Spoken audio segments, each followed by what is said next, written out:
In the summer of 2009, after my freshman year, I went on a summer project with crew to Alaska. And about halfway through on that project, you take a midsummer camping trip. And so you go out for a few days into the Alaskan wilderness. You take a boat out to an island off that's way, kind of out there. And so you're in the middle of nowhere. And so I want you to understand that we're going on a long hike. Like, it was day one, and like it's a big long hike to get to our campsite. And this isn't like going to the pinnacles and you have a nice like paved pathway. No, this is the Alaskan wilderness. It's a rough hike, and we're going up a mountain. So a few hours in, we're in the thick of the Alaskan wilderness, and our hike leader tells us that we're going to take a rest. Now we've been going for like 3 hours, so this is a well-earned and well-needed rest. And so we all collapse. Like, we got our packs on, and we drop them off, and we're just like, oh, okay, like finally. Because yet he kind of keeps going a little bit. And so we're all half passed out. He kind of goes out a little bit, and he starts to encircle us. Like, he's going around us kind of in a broad perimeter, and he's looking like the only way I can describe him is like a bird that's about to get eaten by something. Like, he's just real jittery, looking around. And when you're in Alaska, there's bears. And so that's my first thought is, oh no, like something's about to happen. So finally, we start to notice him being a weirdo, and we go, hey, what's going on? And he comes back. He's like, oh, no, nothing. I'm just making sure, but making something up. And so there's like a moment of awkwardness, and then he tells us, guys, I'll be honest with you, I have no idea where we are. And so neither do we, because he's the hike leader. It was his job to know where to go. So this guy, not a good leader, confidently, like he's been off the trail for a while now, and he was confidently leading us into this legitimately dangerous situation. Obviously we got out because I'm here, but And so in the time of our text today, the people of God are under the rule of an unwise, unfit leader, okay? He was foolish and evil, and he led them into dangerous territory. And so Isaiah is delivering a prophecy of judgment against both the people of God and the Assyrians. So I'm going to bring us up to speed real quick just to kind of get us into context. God's people are in two nations. Israel's in the north, Judah's in the south, and Judah's king Ahaz fears that he's going to be attacked by Israel and Syria.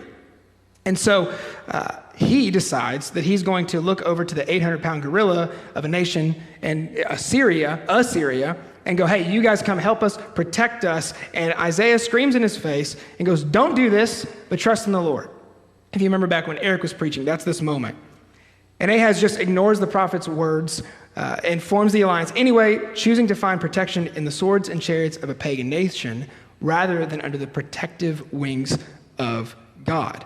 And so then Isaiah prophesies what will happen. This is at the end of chapter 10, that the Assyrians will trample God's people underfoot, that he'll use the Assyrians as a rod of discipline against his own people because of their idolatry and rebellion.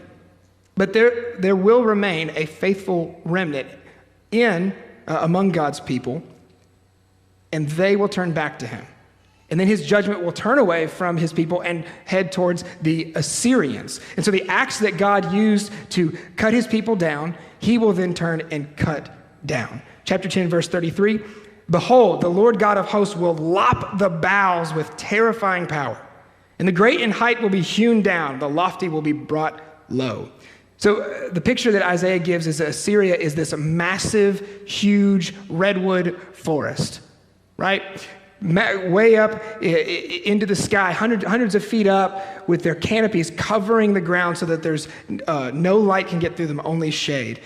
And then in one swipe, God's going to cut those trees down to nothing but stumps. And this once mighty forest of a nation is now completely decimated, and there's stumps as far as the eye can see. This would be terrifying to those who hear this prophecy, because it was in Assyria that the people of God placed their hope. The people of Judah placed their hope in Assyria, believing they would be protected by them. And now that forest is gone.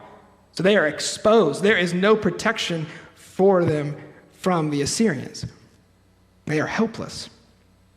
And it's a picture of total devastation, not just of Assyria, but of Judah's hope as well. And so, now we get to our text today. God puts it in the mouth of Isaiah to speak a word of hope. Chapter 11, verse 1. There shall come forth a shoot from the stump of Jesse, and a branch from his roots shall bear fruit. So I want you to just imagine this. Thousands of stumps, as far as the eye can see, out onto the horizon, and way out, off into the distance, beyond the haze, the fog, there's this tiny little green twig that starts to sprout up. And Isaiah points to that little twig, he says, way out there, that's your hope. A small, seemingly insignificant shoot of new growth. And this twig rises out of the stump of Jesse. What in the world are we talking about here? Prophecy can be a little odd. So who is Jesse? Why is it a stump? So Jesse was King David's dad. And David is the king of whom God said, your throne shall be established forever. And it was through David's kingly lineage that God's people would eventually be blessed by a coming king that would be called Messiah. So this prophecy speaks of a future hope through a future king in the line of David. This Messiah would be one to come and redeem God's people and lead them into an everlasting, peaceful kingdom. But why did Isaiah refer to the stump of Jesse and not David? David's the one that the promise came to, so why are we going back to Jesse? Well, he did this because the people needed not just another king in David's line, but a new David. This shoot would not just be another king in David's line. He would be a new, better David, the true king who would sit on the throne forever. And this king would be the true hope of God's people. And he is our hope today. It's no different.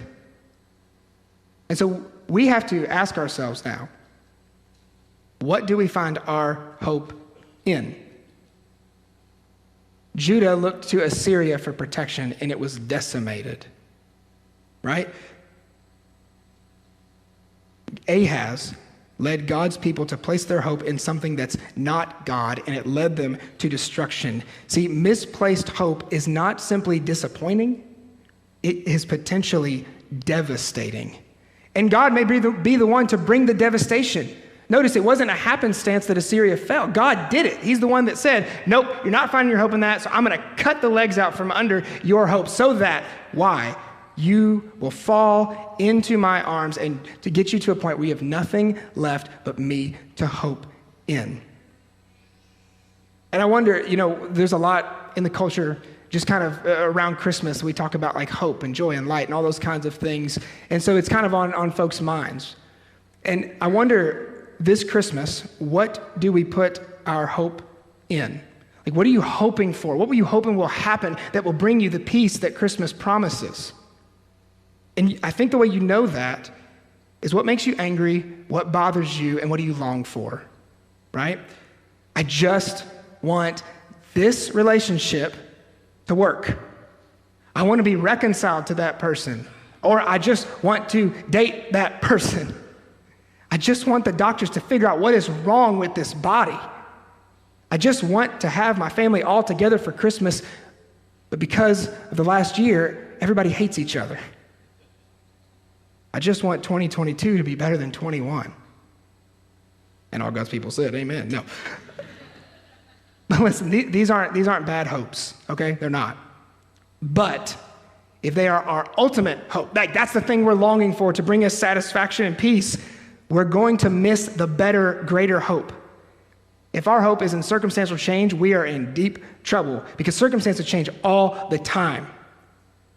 Our hope is in anything else but God.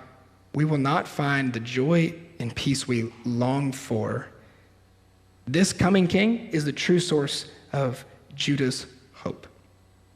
And the question we have to ask is he ours?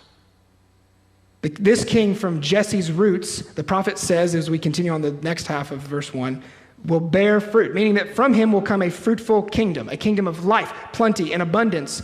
Bearing fruit describes both his rule and his character, right? So this fruitful, plentiful kingdom will flow out from this fruitful king because he will be marked by good fruit, which goes on to be explained in verse 2. This fruit he would bear, read with me here, You don't have to actually read it out loud, but read it. And the Spirit of the Lord shall rest upon him, the Spirit of wisdom and understanding, the Spirit of counsel and might, the Spirit of knowledge and the fear of the Lord. So here's where we see hope's character. The Spirit shall rest upon him. This coming king will be the Spirit-endowed one. So throughout the Old Testament, there are instances where the Spirit of God rushes upon a person. Think of it, just kind of comes around them for a momentary supernatural act. Samson in his strength, Gideon amassing a massive army going out to protect the people of Israel. David had the Spirit come upon him to wisely govern, Ezekiel to speak prophecy. And in all these instances, it's a temporary move of the Spirit on a person to do a particular spectacular act. But with this coming king, it says that the Spirit of the Lord will rest upon him. Right? There's a wholeness here, a completeness here, a tying of the Spirit with this king. The Spirit will be with him in a unique way, and he will be defined as someone who's constantly in step with God throughout his life. And the resting of this Spirit will be proof that he's God's chosen Messiah. And this Messiah will live empowered by the Spirit of God. And there's a few things that this Spirit-empowered, fruitful king will be marked by: wisdom, understanding, counsel, might, knowledge, fear of the Lord. The picture here is someone who is completely wise, who knows God and does what God wants him to do. Now, this is a direct affront to both King Ahaz and the king of Assyria, who in their foolishness and pride led their people to destruction. They neither knew God nor cared what he thought or what he said. There was no fear of God in them. But this new king will reign with full wisdom and will live according to that wisdom. So both his knowledge and his life are in step with the Spirit. Because knowledge is truth applied to life. Have you ever been under a leader, with a boss, governing official, something like that, who's just an outright fool? Some people were like, yeah, you. No. Don't name names. But it's miserable. It really is. A foolish leader leads people to destruction. He doesn't lead them to life and plenty. They make decisions that, whether by their bad character or bad judgment, wreck what's around them. But this king leads with perfect wisdom, perfect character. And so he's a joy to follow because he's both fully wise and fully good. And we see this Spirit-empowered wisdom throughout all of Jesus' life in the Gospels. So at his baptism, the Spirit of God descends on Christ as a dove. That's what the scriptures say. And it rests upon him. And he consistently displays great wisdom throughout his life. When he was 12, his parents forgot him in Jerusalem. So even Jesus' parents left him somewhere. So be encouraged. And they remembered him while they were headed home. And so they're headed back to Jerusalem, probably having a big old argument. And the text says in Luke, after 3 days, they found him in the temple, sitting among the teachers, listening to them and asking them questions. And this is where it's wild.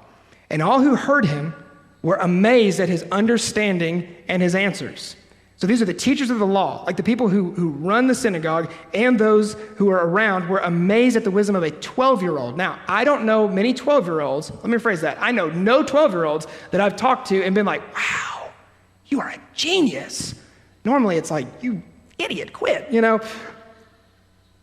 So as we've been walking through the book of Mark together, before we got to this Christmas series, we've seen Jesus go multiple times, brain to brain, with the religious elite, the religious leaders, and the intellectuals of the day, and he consistently confounds them. Not just like slightly proves them wrong, like embarrasses them in front of everybody. He's this all-wise, righteous king, and he rules and reigns with perfect wisdom. Listen, this is a great comfort if you follow him. Because if you follow the one who has perfect wisdom, you don't have to worry about whether or not he's going to lead you into folly. You can trust him. He's all wise and all good. There's not a tinge of deception or shadow in him. He does not lie. And yet, I'll be honest with you, we wrestle with this. We struggle to believe this because we don't see Jesus as the all-wise leader who leads us into the good. We say we do. We check off our doctrine card like, yeah, I believe that. Boom. Like, I'm a member here. Like, that was part of the deal. I had to say I follow Jesus, you know. But we live as though we're that king. We're wise in our own eyes, trusting ourselves to lead. We don't consider the Lord and we don't walk in step with the Spirit through the word of God, and this is the path of a fool. And if you're like me, you make foolish decisions all the time. Don't know what to do, don't know what's right, don't know, and even if we do know what's right, and we do know what we're supposed to do, we sit there and choose the opposite. It's because we delight in the wrong thing. But Jesus is not like us, and we need him to come and lead us in his wisdom. But we don't just need him to lead us in wisdom, we need us to lead him in his delight. We have the wrong kinds of affections. We need Jesus' affections. Look with me in the first part of verse 3. His delight shall be in the fear of the Lord. The word delight here refers to breathing in a pleasing aroma. Like imagine a perfectly seasoned ribeye being slid in front of you, right? The steam's coming up and it just smells amazing. You start to salivate, your stomach starts to turn, like I'm ready to like go ahead and get the prayer done because I'm ready to dig in here. If you're vegetarian, I don't have an example for you because I don't know about that. And that's the picture here is that this king's appetite, this hunger leads him to fear the Lord. He desires more than anything to please God.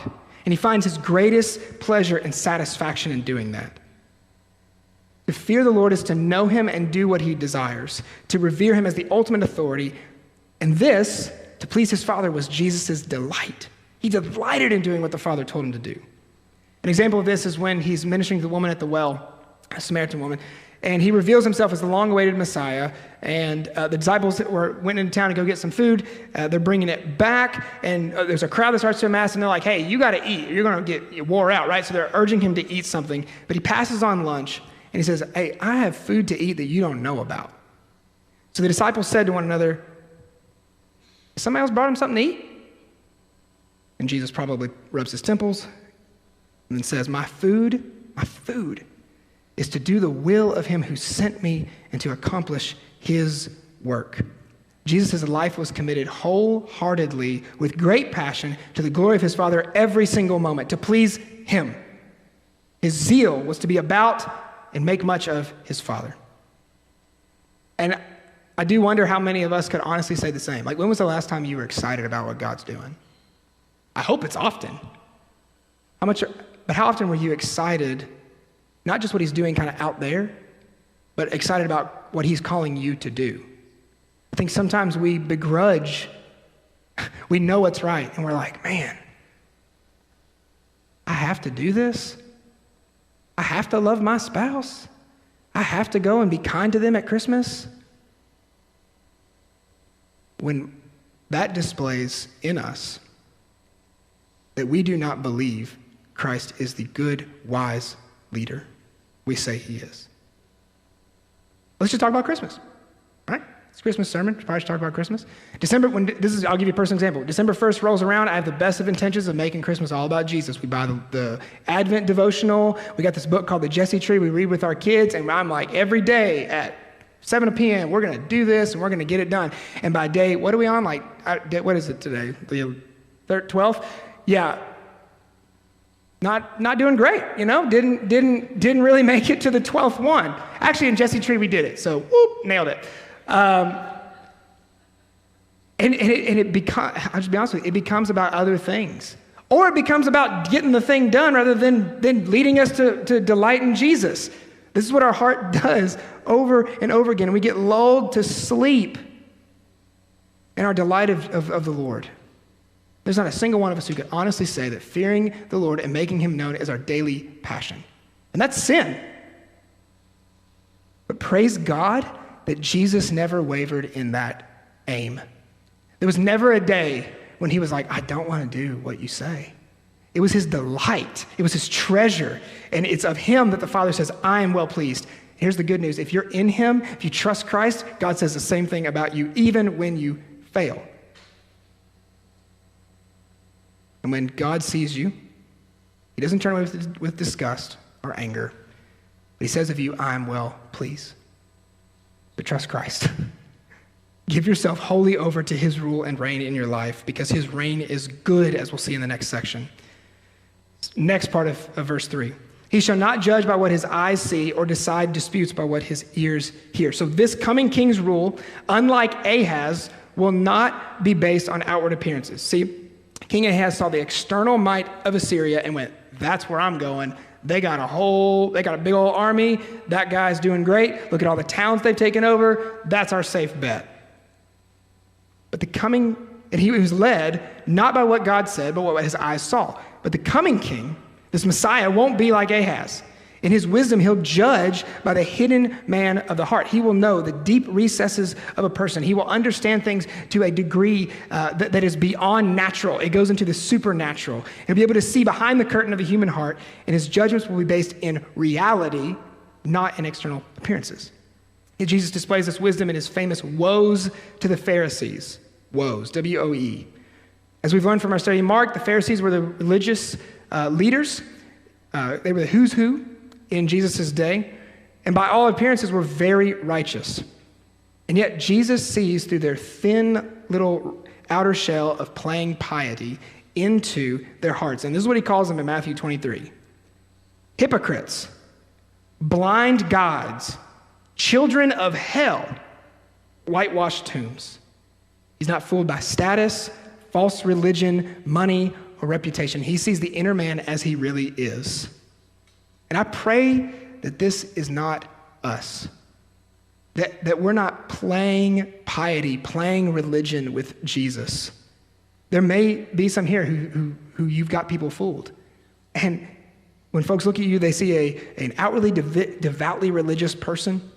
One of the good ones. You sing the carols loudly, repost everything from the church's social media, read the birth of Christ on Christmas Eve, even though nobody wants you to. Come to our Christmas Eve service.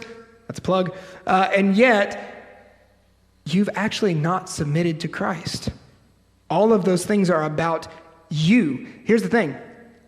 Jesus doesn't base his judgment on all those external things. There's no pretending with him. You can't convince Jesus that you're good when you are dead in your sin. And some of you think you've convinced Jesus of that. Some of you convinced yourself that you have convinced Jesus you're for him when really you're for yourself. And I plead with you, he's not fooled. He sees right through it. Stop playing games. Because he will judge you, and his judgment will be right. It will not be unfair. You can either be righteously judged by his work or your own. That's for the prideful one who believes they can please the Lord and love themselves. But for the poor in spirit, those who are meek before the Lord, he judges for them. Verse 4, but with righteousness he shall judge the poor and decide with equity for the meek of the earth. And he shall strike the earth with the rod of his mouth, and with the breath of his lips he shall kill the wicked. Boy, that ramped up quick, didn't it? It's this wise king, and we're like, yeah, and then it gets to kill the wicked. Whoa, okay, hold on. King Ahaz favored the powerful. He saw the powerful pagan nations near him and adopted their worship practices. And these are horrible things. Constructing these tall towers, altars to the pagan god, fabricating idols. And the worst of all is he even sacrificed his own children on fire as an offering to these pagan gods. His judgments were wholly unrighteous, and he led the people into that kind of sin. This coming king will judge with righteousness and with equity. His perfect character will be reflected in his judgments. They will be right and fair for everybody. He will not be swayed by bribes or influence, but will judge impartially, whether poor, rich, meek, or powerful. He will judge in power with the rod of his mouth and the breath of his lips. So basically, he will speak and it will happen. He doesn't need a sword, doesn't need an axe, doesn't need a big army. He's going to say, yep, that's it, judgment, boom, it's done. Breath has a strong connotation with the Spirit. Remember, this is the Spirit-endowed one. And when the Spirit moves, things happen. Before there was anything, the Spirit hovered in nothingness. And then God spoke, and boom, it happened. The breath of God created everything. But when this king speaks, it's to impose the divine will. So the word of this king is divine. And what's the result of his judgment? The wicked are killed. And this is actually good news.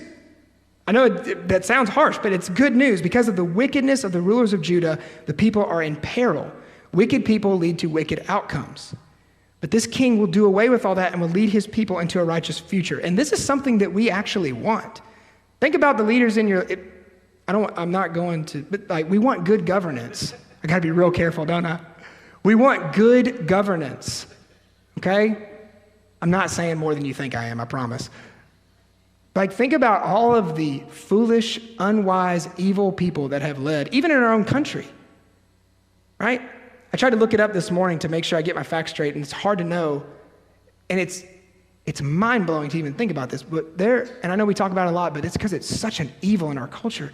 There's almost 800,000, roughly, children who are killed every single year by abortion. Because evil people keep doing evil things, keep leading in evil directions, and no one will just get it done.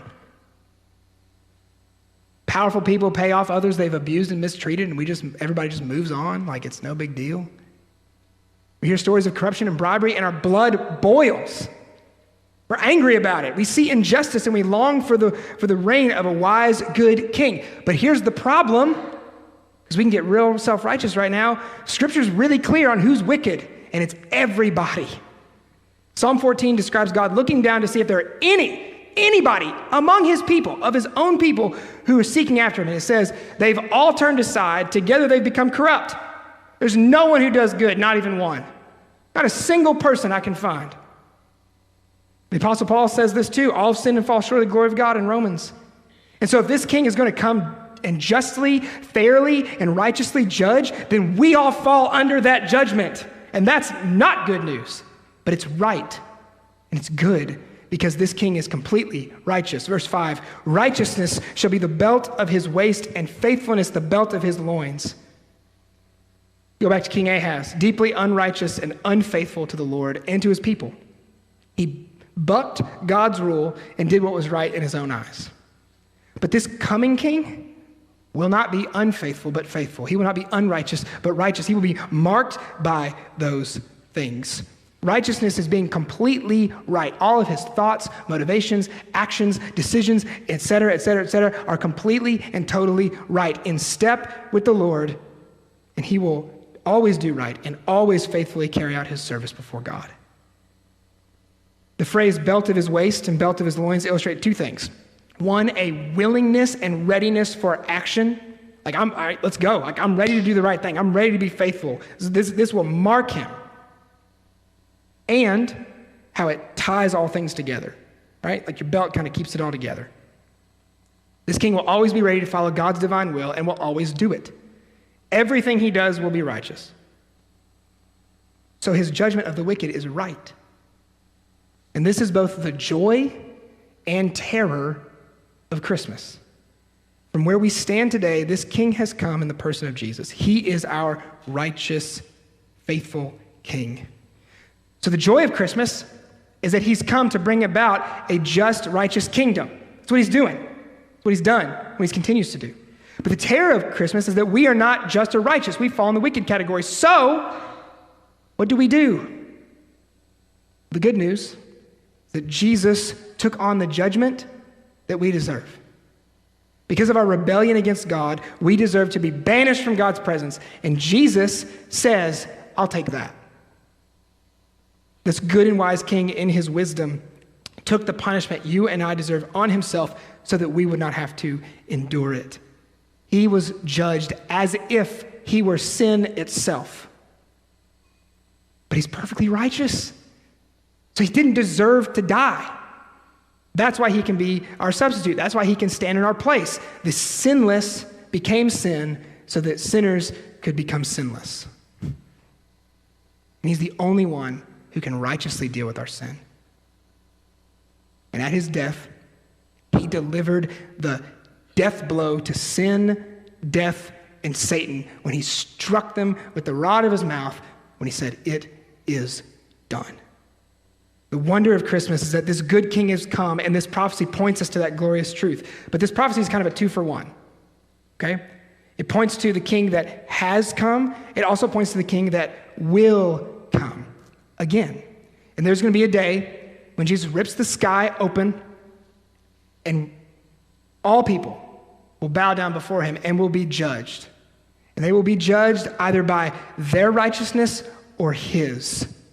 You're either judged by God through Christ or apart from Christ, and you cannot stand. You cannot stand the judgment of God. But for all who believe in him, he gave the right to become children of God. And this is our hope. So I plead with you, if you do not trust Christ, if you think it's a fairy tale, if you're just trying to figure out, or if you think that Jesus is just a way for you to be a little bit better today, to have a little bit more peace in your life, bow the knee before the King, because you can't stand the judgment, but he did. One final thought. This prophecy did not come true for nearly 700 years. Okay? It's a long time. I tried to figure out how many generations it was, and I can't do math, but it's a long time. For 700, and that 700 years, by the way, things got way worse for Israel, for Judah. They were enslaved, put into captivity. They continued on in sin. They were oppressed, and even God stopped speaking to them. That's the worst judgment of all. However, God is faithful, and he is good, and he delivered on his promise. And when hope came, it came in a mind-blowingly powerful way that altered the course of human history. God himself taking on human flesh, being born of a virgin, living a perfectly righteous life that we need to be saved, and dying a death we deserve, giving us an everlasting hope of life with God forever. And for some folks here, hope feels really abstract. It feels really far away, like 700 years away. You may be hanging stockings with initials on it of people who aren't here anymore. You may sit across the table, the Christmas dinner table with family who just want to fight you. You may be staring down the barrel of a diagnosis that you just don't know how you're going to be able to face. Or you may be worried sick that next year won't get better. And here's the honest, is that there's a possibility that it will not get better here and now. But your hope is not in your present circumstance. It's in a person. It's in the long-awaited good King. He's come, and he will come again and make all things right. He loves you. Hope in Christ is never misplaced hope. It's living hope, for that's who he is. He's here. He's faithful and righteous to lead you. I'm not going to preach on it. I'm just going to read it. But this is where he's leading us, to a kingdom where, verse 6, the wolf shall dwell with the lamb, and the leopard shall lie down with the young goat, and the calf and the lion and the fattened calf together, and a little child will lead them. The cow and the bear shall graze, their young shall lie down together, and the lion shall eat straw like the ox. The nursing child shall play over the hole of the cobra, and the weaned child shall put his hand on the adder's den. They shall not hurt or destroy in all my holy mountain, for the earth shall be full of the knowledge of the Lord as the waters cover the sea. In that day, the root of Jesse, who stands as a signal for the peoples, of him shall the nations inquire, and his resting place shall be glorious. Christ is leading you to a place of peace and goodwill toward men. Follow him.